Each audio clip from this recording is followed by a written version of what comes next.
નમસ્કાર અમારા દિલથી વાલા દર્શક મિત્રો, સ્વાગત છે આપનું આપણી આ યુટ્યુબ ચેનલ ભાવેશ મકવાણા ન્યૂઝમાં। તો મિત્રો, સૌથી પહેલાં બધાને જય શ્રી કૃષ્ણ, જય માતાજી, હર હર મહાદેવ।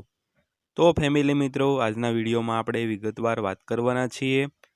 તો ગુજરાત રાજ્યના પેન્શનરો અને આ કર્મચારીઓના મોંઘવારી ભથ્થામાં સરકારે 7%નો વધારો કર્યો છે અને સાથે સાથે 5 મહિનાનું એરિયર્સ પણ મળશે। તો મિત્રો, ગઈકાલે એટલે કે 16/12/2024ના રોજ એક સત્તાવાર પરિપત્ર સરકારે જાહેર કર્યો છે।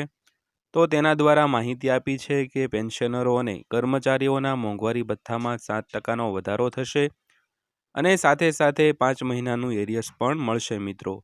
તો મિત્રો, વિડીયોમાં વિગતવાર વાત કરવાના છીએ શું શું માહિતી છે પરિપત્રમાં। તો વિડીયો અંત સુધી જોઈ લેજો અને હજી સુધી આપણી આ ચેનલ સબસ્ક્રાઈબ ન કરી હોય તો રોજે રોજ આવી જ માહિતી મેળવવા માટે આપણી આ ચેનલ પણ સબસ્ક્રાઈબ કરી લેજો મિત્રો। તો શરૂ કરીએ આજનો વિડીયો। તો મિત્રો, ગુજરાત ગવર્મેન્ટ એમ્પ્લોઈઝ ડિયરનેસ એલાઉન્સ। તો રાજ્ય સરકારે વર્ષ 2025ની શરૂઆત પહેલાં સરકારી કર્મચારીઓને મોટી ભેટ આપી છે। તો રાજ્ય સરકાર દ્વારા છઠ્ઠા પગાર પંચ હેઠળ સરકારી કર્મચારીઓના મોંઘવારી ભથ્થામાં વધારો કરવામાં આવ્યો છે। તો આ સાથે 5 મહિનાનું એરિયર્સ પણ મળશે, જે અંગે નાણાં વિભાગ દ્વારા સત્તાવાર પરિપત્ર જાહેર કરવામાં આવ્યો છે। તો આ જાહેરાતથી લાખો કર્મચારીઓ અને પેન્શનરોને લાભ થશે। તો મિત્રો, જે કર્મચારીઓ છે તે છઠ્ઠા પગાર પંચ હેઠળ પગાર મેળવતા હોય અથવા છઠ્ઠા પગાર પંચ હેઠળ પેન્શનરો પેન્શન મેળવતા હોય તો તેના મોંઘવારી ભથ્થામાં સરકારે ગઈકાલે એટલે કે 16/12 5%નો વધારો કર્યો છે મિત્રો। તો કર્મચારીઓનું મોંઘવારી ભથ્થું 7% વધ્યું। તો રાજ્ય સરકારની જાહેરાત અનુસાર આ મોંઘવારી ભથ્થું જે કર્મચારીઓ ગુજરાત રાજ્ય સેવા નિયમો 2009 હેઠળના પગાર ધોરણ પ્રમાણે પગાર મેળવે છે તેવા કર્મચારીઓ અને પેન્શનરોના મોંઘવારી ભથ્થામાં 7%નો વધારો કરવામાં આવ્યો છે। તો છઠ્ઠા પગાર પંચ હસ્તકના કર્મચારીઓનું મોંઘવારી ભથ્થું 7% વધ્યું છે।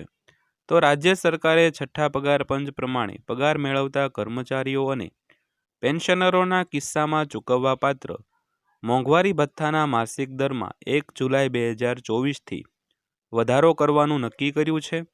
આ મોંઘવારી ભથ્થું 5 મહિનાના નાણાં વિભાગનો સત્તાવાર પરિપત્ર જાહેર કરવામાં આવ્યો છે। તો ગુજરાત રાજ્ય સેવા નિયમો 2009 હેઠળના પગાર ધોરણો મુજબના પગાર ઉપર સંદર્ભમાં દર્શાવેલ ક્રમ 3થી દર્શાવેલ તારીખ 4 જુલાઈ 2024ના સરકારી ઠરાવ નંબર વલભ 10/209 GOE 10 અન્વયે મોંઘવારી ભથ્થાના દરોમાં વધારો કરવામાં આવ્યો છે।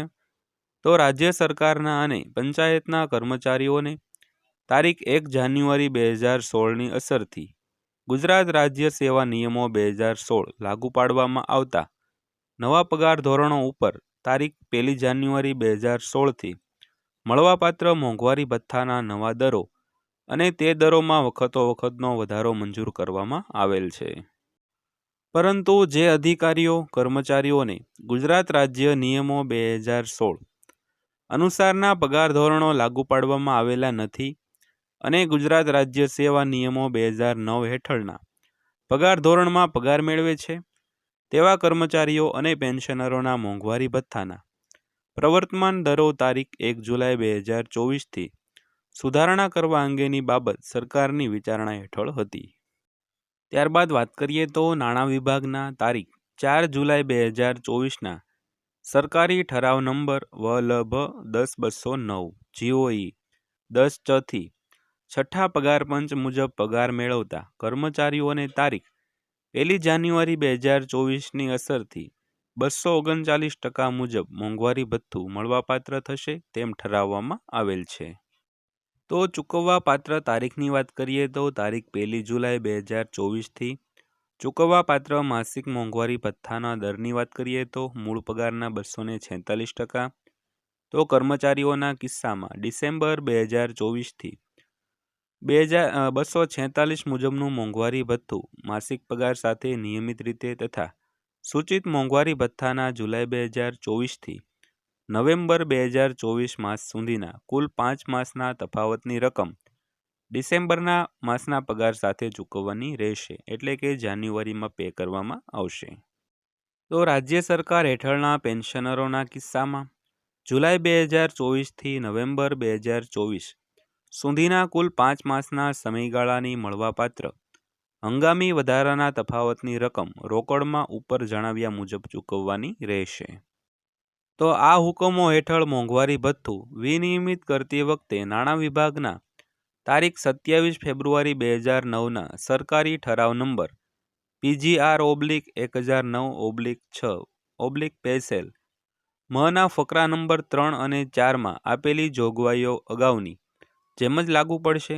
તો મોંઘવારી ભથ્થામાં 50 પૈસા અને તેથી વધુ પૈસાની ચૂકવણી આખા રૂપિયા પ્રમાણે થશે અને 50 પૈસા કરતાં ઓછી રકમની ગણતરી લેવામાં આવશે નહીં મિત્રો.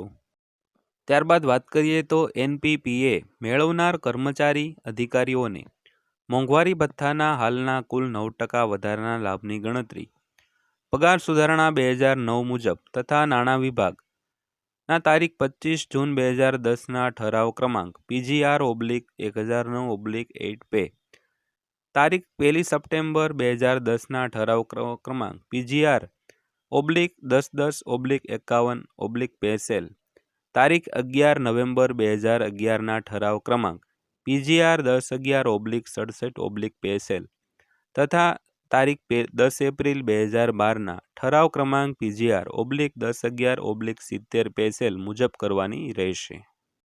આ હુકમો જેમના પ્રોવિડન્ટ ખાતા રાજ્ય સરકારના હસ્તક છે તેવા રાજ્ય સરકારના તમામ કર્મચારીઓ, પંચાયત કર્મચારીઓ, માધ્યમિક અને ઉચ્ચતર માધ્યમિક શાળાના શૈક્ષણિક અને બિનશૈક્ષણિક કર્મચારી વર્ગ, સહાયક અનુદાન લેતી બિનસરકારી શાળાઓના તમામ કર્મચારીઓને લાગુ પડશે. તો રાજ્ય સરકારની પ્રવર્તમાન નીતિ અનુસાર જે કર્મચારીઓ ગુજરાત રાજ્ય સેવા નિયમો 2009 હેઠળના પગાર ધોરણમાં પગાર મેળવતા હોય તેઓને આ ઠરાવની જોગવાઈ મુજબ વધારો મળવાપાત્ર થશે. ત્યારબાદ વાત કરીએ તો પ્રસ્તુત ઠરાવનો લાભ ઉચિત ફેરફાર સાથે પ્રાથમિક શિક્ષકો અને પંચાયતમાં પ્રતિનિયુક્તિ ઉપરના અથવા બદલી પામેલ વ્યક્તિઓને તેમજ કામ પૂરતા મહેકમના કર્મચારીઓને આપવામાં આવશે. તે જ પ્રમાણે પંચાયતો, સ્થાનિક સંસ્થાઓ અને નગરપાલિકાઓએ તેમના કર્મચારીઓને મંજૂર કરેલ મોંઘવારી ભથ્થાને કારણે અને બિનસરકારી માધ્યમિક શાળાઓને તેમના શિક્ષકો તેમજ તે પ્રમાણે સહાયક અનુદાન લેતી સંસ્થાઓને તેમના કર્મચારીઓને આપવાના થતા મોંઘવારી ભથ્થાના કારણે થતું ખર્ચ આ હુકમોના નિયત કર્યા પ્રમાણે વિનિયમિત કરવામાં આવશે. આ હુકમોને કારણે થતું ખર્ચ એ શરતે અનુદાનને પાત્ર ગણવામાં આવશે કે આ રીતે મંજૂર કરેલ મોંઘવારી ભથ્થાના તફાવતનો હિસ્સો રાજ્ય સરકારના સમકક્ષ કર્મચારીઓને મળવાપાત્ર હિસ્સા કરતાં વધારે ન હોવો જોઈએ.